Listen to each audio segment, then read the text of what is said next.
Bună toată lumea la un nou videoclip. Pentru ziua asta noi o să jucăm niște Roblox Ragdoll Engine. Deci hai lângă noi care îl cheamă pe care o cheamă Gabriela. Și numele de fata meu. Ok, atunci eu cred că o să încep la clădirea asta care este 2000 de stories. Deci hai să mergem. Bine, noi suntem aici. Hai să mergem. Poate un fan, Gabriela. Poate un fan de mine, Gabriela. Eu am mai făcut videos de Roblox cu canalul ăsta, deci poate un fan. Ok. 3, 2, 1. Ioi! Fără din ăla! Fără dol! Pla! Hai să ne aruncăm cu tunul ăla în care Oh, da. Exact. Idee extrem de...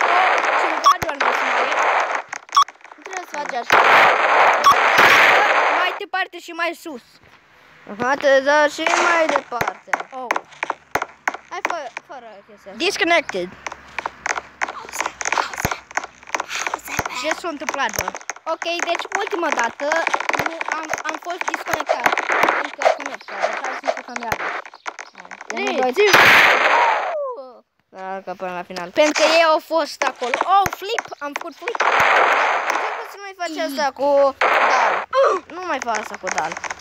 Așa Bine, nu normal, bine. Dar ce face, Dol? Mai, what the? Ok, aia nu-i posibil.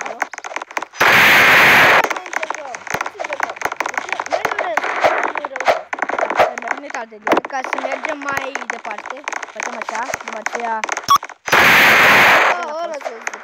După aceea... Oh, acum. Yay, boy! Nu la final.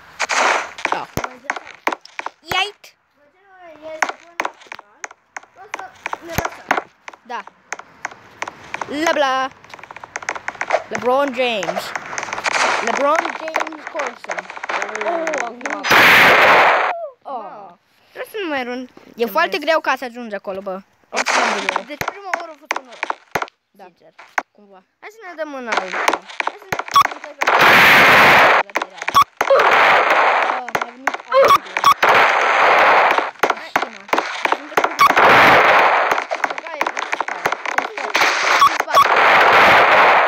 ăla? Nu. Ăla? Tunul. Tun. Oh, ăla? Hai. Hai să vedem dacă... Să vedem unde ne spawnează. Dacă ne spawnează... Clădirea aia de tantă... Asta... Oh, nu. Morim. Când mă jucam eu... Asta nu e clădirea care te-o spun, dar... Asta e ultima... Stai, nu. Ne-a venit idee.